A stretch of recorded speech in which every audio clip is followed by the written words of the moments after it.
నా రచ్చబండలో మాట్లాడుకుంటున్నాం.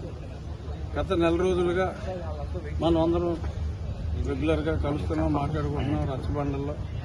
నేనేం చెప్పాను, మే 14వ తారీఖు వైఎస్ఆర్ కాంగ్రెస్ పార్టీ మృతి చెందింది, జూన్ 4వ తారీఖు పెద్ద కర్మ అని చెప్పడం జరిగింది. నేను చెప్పిన దానికి ఏమైనా తేడా ఉందా? ఏ రోజైతే నన్ను తీసుకెళ్లి వాడు చంపాలని చూశాడో అదే రోజు ఎన్నికలు ముగియటం అనేది దేవుడి సంకల్పం. ఎందుకంటే 13 ఎలక్షన్ అయింది, 14 గంటలు అనుకోవచ్చు, కానీ చాలా చోట్ల పోలింగ్ 1 గంట 2 దాకా జరిగింది. సో 14కి ఎక్స్టెండ్ అయింది. విపరీతంగా జనం ఓట్లేశారు, కసితో ఓట్లేశారు. ఇవాళ అనుకున్నట్టుగానే మరి చివరికి 10 మిగులుతాయేమో కూడా చెప్పలేం. మెజారిటీలు కూడా మనం మాట్లాడుకున్నప్పుడు మీకు ఎంత మెజారిటీ వస్తుంది అనుకుంటే ఉండిలో ఇంతకు ముందు ఎప్పుడూ రానంత మెజారిటీ వస్తుందన్న గుర్తుందా మీకు? అప్పుడు గతంలో 38,000 హైయెస్ట్, అది దాటుతుంది అనుకున్నాను. కానీ ఇలా 60కి చేరువలో ఉంటామని అయితే నేను ఎక్స్పెక్ట్ చేయాలి, నిజం చెప్పుకోవాలి. ఇదంతా చంద్రబాబు నాయుడు గారి, పవన్ కళ్యాణ్ గారిలా కష్టం, చంద్రబాబు నాయుడు గారి కష్టం, కళ్యాణ్ గారి త్యాగం కలగలిపిన విజయం. ఇవాళ మనకు వచ్చిన ఈ విజయం, దీనికి కేంద్రంలో ఉన్న భారతీయ జనతా పార్టీ సరైన సమయంలో అండదండలు అందించడం ఎంతో ఆనందదాయకం. 2.5 సంవత్సరాలుగా ఈ 3 పార్టీలు కలుస్తాయి, చివరిలో భారతీయ జనతా పార్టీ కలుస్తుంది అని నేను చెప్పిన విషయం ఒకే ఒకటి, నేను ఎంపీగా పోటీ చేయకుండా ఎమ్మెల్యేగా పోటీ చేశాను, అంతే తేడా కూటమి తరఫున. అంతకుమించి నేను చెప్పిన విషయాలన్నీ కూడా జరిగినాయి. కానీ అందరికీ మరి అనుకున్నవన్నీ జరగవు. కానీ ఒక మంచి పర్పస్ కోసమే నా ఈ మార్పు జరిగిందేమో అని చెప్పి నేను కూడా అనుకుంటున్నా. ఈ గొప్ప విజయానికి కారణమైన చంద్రబాబు నాయుడు గారికి, కళ్యాణ్ గారికి, అలాగే అద్భుతమైన సహకారాన్ని అందించిన నా ప్రజలకే కాకుండా మీడియా మిత్రులకు ముఖ్యంగా మీ అందరికీ కూడా నా హృదయపూర్వక ధన్యవాదాలు తెలియజేసుకుంటున్నా. మరి ఒకే ఒక్కడు రవిప్రకాష్ అండ్ కేకే, మరి వాళ్ళనైతే ఒప్పుకోవాలి. చాలా కరెక్ట్ ప్రిడిక్షన్, 150 దాటుతాయని చెప్పి వాళ్ళిద్దరూ చెప్పారు. మిగిలిన వాళ్ళందరూ కూడా పాపం దురదృష్టమో లేకపోతే వాళ్ళ అఫిలియేషన్లో whatever be by the reason దారుణంగా దెబ్బతిన్నారు. అతి దారుణంగా దెబ్బతిన్న ఒక పనికి మాలిన దరిద్రుడు ఎవడన్నా ఉన్నాడంటే వేణు స్వామి గారు. వాడికి నా గెలుపుని కానుగేస్తున్నా పిచ్చి ఓడిపోతానని చెప్పాడు. అప్పుడే చెప్పా, అమ్మయ్య నువ్వు ఓడిపోతానని చెప్పావంటే నా గెలుపు ఖాయమైందిరా బాబు అని చెప్పాను. జగన్మోహన్ రెడ్డి గారు ఇప్పటికైనా ప్రతిపక్ష స్థానం కూడా లేదు, సో ఆయనకి ఏ హోదా లేదు, ఆయన అసెంబ్లీకి రాడు. ఇంట్లో కూర్చున్నప్పటికీ కూడా దరిద్రపు ఆలోచనలన్నీ మానేసుకుని రాజకీయాల నుంచి విరమించి పిల్లలకు పెళ్లి చేసి మనవరాలతో శేష జీవితం గడుపుకుంటే బెటర్. ప్రజా జీవితంలోకి ఇంకెప్పుడు వచ్చే ప్రయత్నం చేయొద్దు జగన్మోహన్ రెడ్డి. ఈ పార్టీ వరకు అయితే మేము క్రతువు కూడా అయిపోయింది, మళ్ళీ తిరిగి రాకుండా ఆత్మను కూడా పైకి పంపించేస్తున్నాం. దయచేసి రాజకీయాల్లోకి మళ్లీ వచ్చి ప్రజల మనసుల్ని మరింత గాయపరుస్తుందని చెప్పి జగన్మోహన్ రెడ్డి గారికి నా హృదయపూర్వక విన్నపం. ఈ సందర్భంగా ఒకటి చెప్పాలి, రాజుగారు మిమ్మల్ని చిత్తపూడ్చారు కదా, మరి ఏంటి పరిస్థితి అని. న్యాయపరంగా ఎవరైతే నన్ను దారుణంగా హింసించారో వారు తప్పక శిక్షింపబడుతురు అని ఈ సందర్భంగా నేను నా తరపున నన్ను కొట్టినప్పుడు, నేను చావులు బతుకుల మధ్యలో ఉన్నప్పుడు నాకు ఎంతోమంది నాకు సంపూర్ణ మద్దతు, ముఖ్యంగా మహిళలు ఎంతో సంపూర్ణ మద్దతు నాకు తెలియజేశారు. ఆ మహిళామణులందరికీ కూడా వన్స్ అగైన్ వాళ్ళ కాళ్ళకి, వాళ్ళ పాదాలకి నేను నమస్కరిస్తూ, ఎంతోమంది వారి తలనీలాలు కూడా అప్పుడు సమర్పించడం జరిగింది. వాళ్ళందరికీ, ముఖ్యంగా మహిళలందరికీ నా పాదాబంధనాలు అందజేస్తూ రాబోయే రోజుల్లో ఏపీ అంటే అమరావతి, పోలవరం అనేది టాప్ ప్రయారిటీ. ఆ రెండు కూడా అత్యంత వేగవంతంగా చంద్రబాబు నాయుడు గారి నాయకత్వంలో మేమందరం సైనికుల్లాగా పనిచేసి అమరావతి, పోలవరానికి కావాల్సిన నిధుల సాధనలో కానీ అన్ని విధాలుగా ఆయన వెంట సైనికుల్లాగా ఉండి రాష్ట్రాన్ని అతి త్వరలో సర్వతోముఖాభివృద్ధి దిశగా ప్రయాణం చేస్తుందన్న పరిపూర్ణ విశ్వాసం ఉంది. ఖచ్చితంగా కేంద్రంలో కూడా మా నాయకుడు మా చంద్రబాబు నాయుడు గారు చాలా పెద్ద పాత్ర పోషించబోతున్నట్టుగా కూడా మనకి స్పష్టం అయిపోయిందా ఇంకా ఒకటి ఉంది అయిపోయింది కదా. సో అతి పెద్ద పాత్ర మా పార్టీ అధ్యక్షులు అక్కడ పోషించబోతున్నారు. మరొకసారి జై చంద్రబాబు నాయుడు గారు, జై పవన్ కళ్యాణ్. అనకాపల్లి పార్లమెంట్లో భాగమైన పెందుర్తి ఇక్కడ విశాఖపట్నంలో కౌంటింగ్ జరుగుతుంది. నేను దారిలో వస్తూ టీవీ డిబేట్లు చూసా. కొంతమంది కడుపు బాధతో ఇంకా కూడా పోస్టల్ బ్యాలెట్ల కౌంటింగ్ జరుగుతుంది, పోస్టల్ బ్యాలెట్లో మెజారిటీ వచ్చింది కూటమికి, ఇంకా ఈవీఎంలు రావాలి అని చెప్తున్నారు. డిబేట్లో కూర్చొని పెద్దలు వారికి ఒకటే చెప్తున్నా, 5 రౌండ్లు 6 రౌండ్లు ఈవీఎంలు కౌంటింగ్ జరిగింది.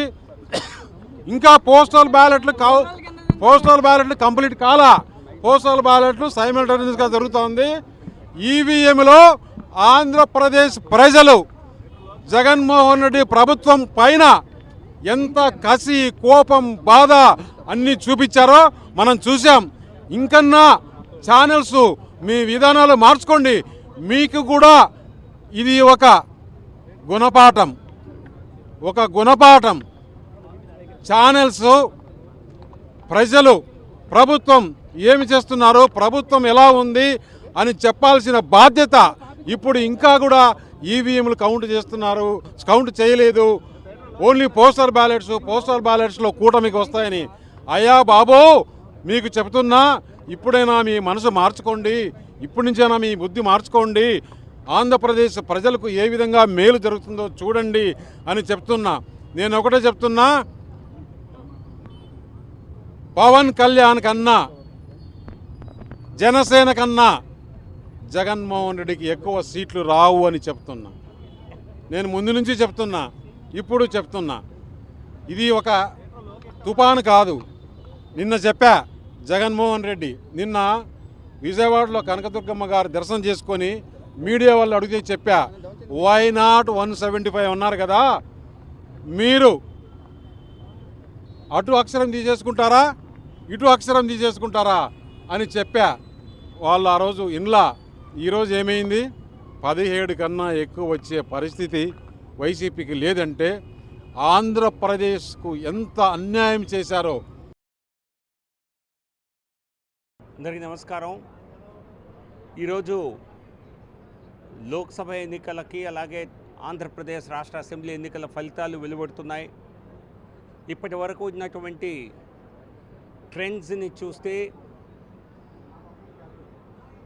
మంచి మెజారిటీతో మరొకసారి నరేంద్ర మోదీ గారి ప్రభుత్వం కేంద్రంలో ఏర్పడినుండటం తథ్యం. ఎన్డీఏ ప్రభుత్వం మరొకసారి నరేంద్ర మోదీ గారి ఆధ్వర్యంలో ఏర్పడటం, మూడవసారి ఇటువంటి విజయం సాధించడం దేశ చరిత్రలోనే కాంగ్రెసేతర పార్టీకి ఎప్పుడూ సాధ్యం కాలేదు. 2009లో రెండవసారి యూపీఏ గెలిచింది, కానీ మూడవసారి దారుణంగా ఫెయిల్ అయింది. కానీ ఎన్డీఏ మూడవసారి మళ్ళీ మెజారిటీ గెలుచుకొని ప్రభుత్వాన్ని ఏర్పాటు చేయటం అన్నది ఒక చారిత్రాత్మక విజయంగా భావించాలి. అలాగే ఆంధ్రప్రదేశ్ ప్రజల తీర్పు గత ఎన్నికల్లో ఏ విధంగా ప్రచండ మెజారిటీ ఒక పార్టీకి ఇచ్చారో వైసీపీకి, అదే స్థాయి ప్రచండ మెజారిటీని ఈసారి ఎన్డీఏ కూటమికి ఇవ్వటం జరిగింది. దాదాపుగా 153 స్థానాల్లో 152 స్థానాల్లో ఎన్డీఏ ఆధిక్యంలో ఉంది. తెలుగుదేశం పార్టీ ఒక్కటే ప్రధాన పార్టీగా ఈ కూటమిలో 120 స్థానాల్లో దాదాపుగా ఆధిక్యంలో ఉన్నది.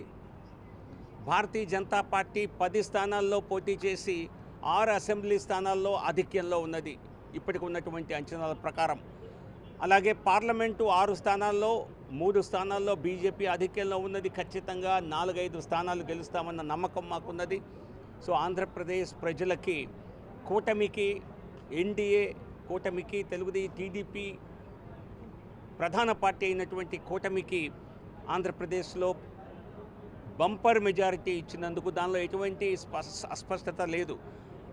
జాతీయ ఎగ్జిట్ పోల్స్ ఏ విధంగా అంచనా వేశాయో అదేవిధంగా అద్భుతమైనటువంటి మెజారిటీ వైసీపీ 23, 24 స్థానాలకి బహుశా పరిమితమయ్యేటువంటి పరిస్థితి కనిపిస్తోంది.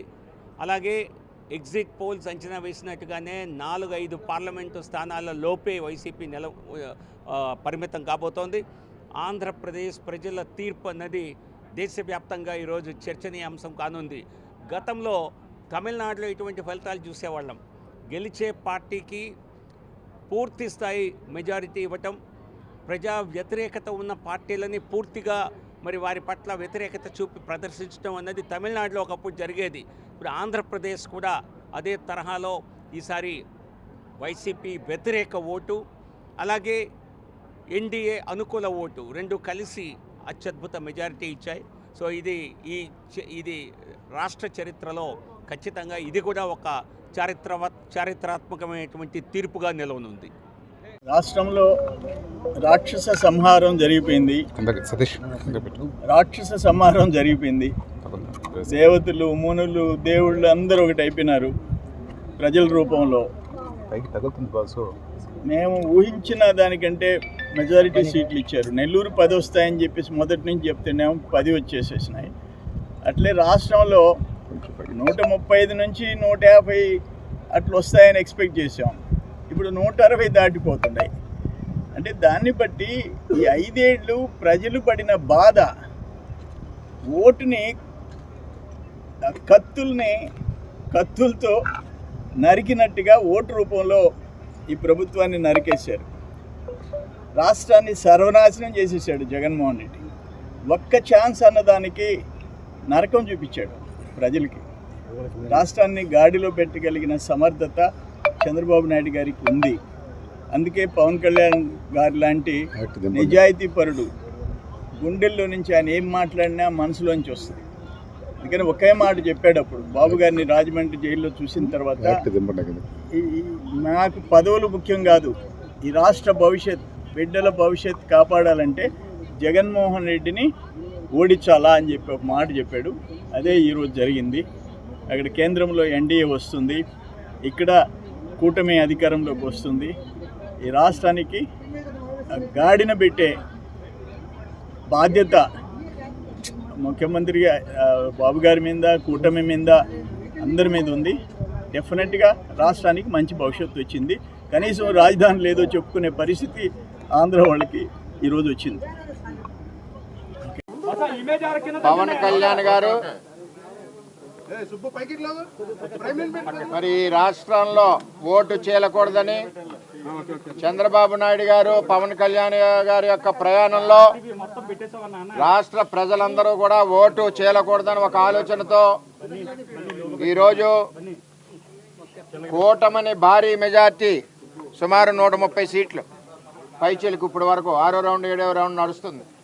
ముందుకు పరిగెట్టుకుంటా పోతా ఉంది కూటమి. జగన్మోహన్ రెడ్డి లండన్ నుంచి ఎందుకు వచ్చానా అని చెప్పి ఆయన ఆలోచించుకుంటా ఉన్నాడు.